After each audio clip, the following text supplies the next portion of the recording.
Unveiling the truth. The fight for fairness in APNIC's electoral process. Hello, my name is Sakshi and I am from India. Speaking on behalf of NRS members. Our NRS members from across Asia Pacific congratulate the winners of the APNIC EC election. NRS members were pleased to endorse two candidates, Cam C. Young and Thomas Dracono. We wish the successful candidates well in their responsibilities. They join the four other members of the EC board. Each of them are accountable to us all, the community, and it is important that we hold them to account. It is sad for them, personally, that they won in a campaign where there are serious questions about APNIC's role in attempting to manipulate the election results. Here we can see the result of the 2024 election. At the beginning of the election campaign, NRS members expressed a fear that APNIC sections meant less democracy, less debate, less choice, and less scrutiny. Our fears are well founded.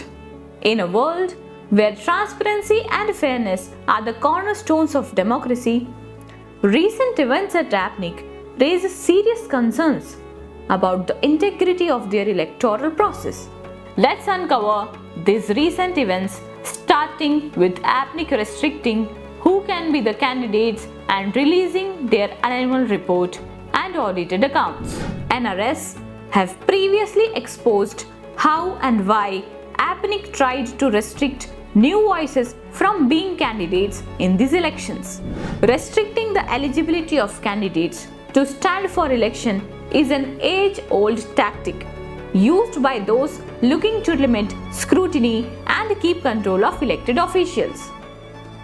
This year, the community only had a choice of one new candidate who never stood for election before, one candidate who hadn't been elected previously. The three other candidates were seeking re-election. Whatever the results of these elections, the APNIC Secretariat could guarantee that they would remain in control of their board, and APNIC are very happy with the result. You can watch and learn more about this attempt to control the election by restricting your choice on this NRS member video. Just days before the close of voting, APNIC released their annual report and audited accounts.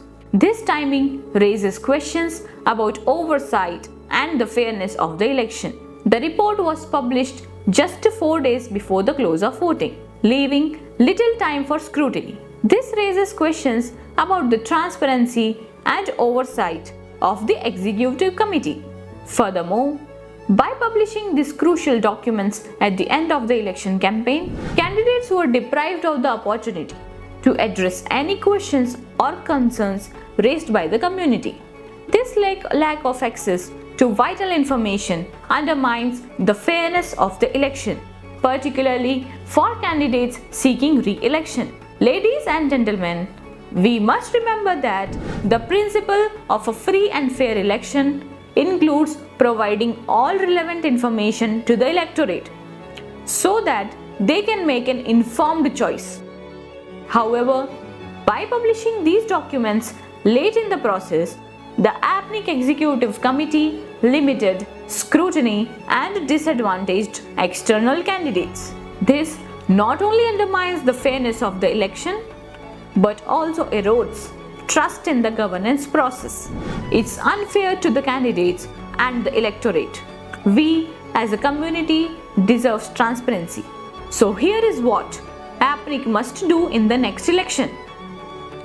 To ensure future elections are conducted with transparency and fairness, the EC must ensure that they allow all APNIC members to be eligible to stand for election and that these documents be published well in advance of the campaign period, allowing ample time for scrutiny and candidate engagement.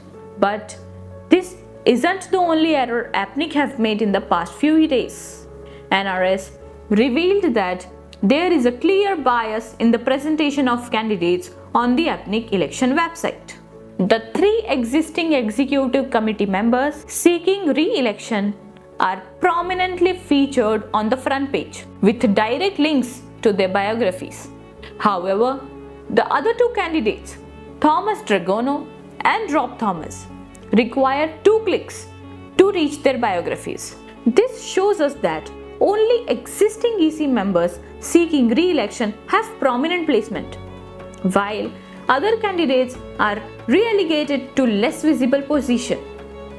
Plain and simple, this is not right. For a model of fairness, we need look no further than Arran, setting the standard for impartial community-driven elections. APNIC can learn from examples like Queensland, where every candidate receives equal billing.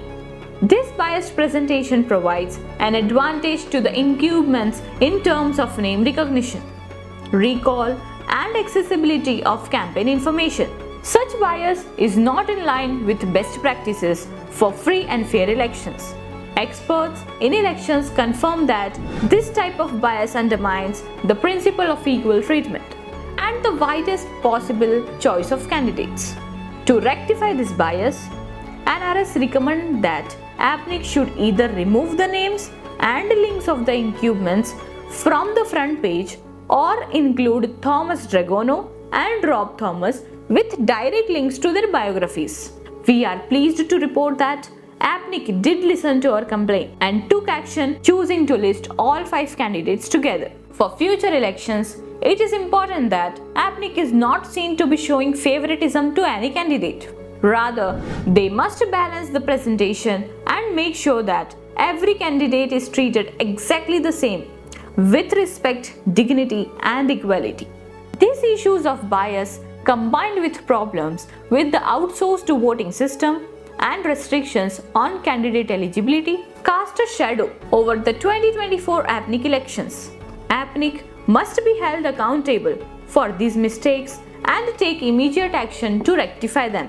However grave these issues are, they point us to a larger problem that has remained stagnant and unrectified for too long. In all democratic systems or governments, a truly free and fair election requires not only the absence of bias and the provision of necessary information, but also safeguards against any institutional or personal bias. Transparency in the election process is crucial to ensure the community's trust in governance.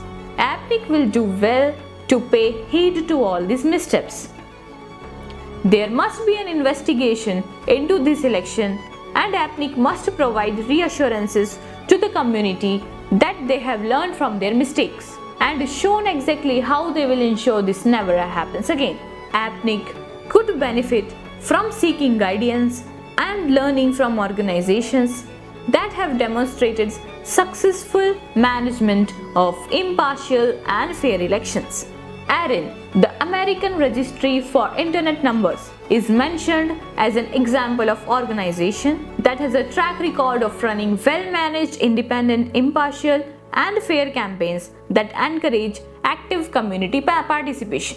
To restore confidence in the governance process and uphold the principles of a free and fair election, APNIC should consider enrolling in election awareness training programs or consulting with organizations like ARIN to learn from their best practices. The evidence presented by NRS members and others in the community highlights serious concerns regarding the fairness and integrity of the 2024 APNIC Executive Council elections. The eligibility restrictions, the timing of the release of annual report, and the biased presentation of candidates raise questions about transparency, equal treatment, and community trust. But all isn't lost. APNIC still has time to address these issues and take steps to ensure that future elections are conducted with transparency, fairness, and adherence to best practices. Only by doing so can APNIC restore confidence in its governance process and uphold the principle of a free and fair election. If you think, like we do, that APNIC can and must be improved, please consider standing for election for 2025 elections. Please get in touch to understand more. Once again, thank you for watching this investigative video. Remember to subscribe to stay informed, stay engaged, and let your voice be heard. Visit nrs.health. Together we can work towards fostering a more transparent and fair election process for the benefit of APNIC and the entire internet community.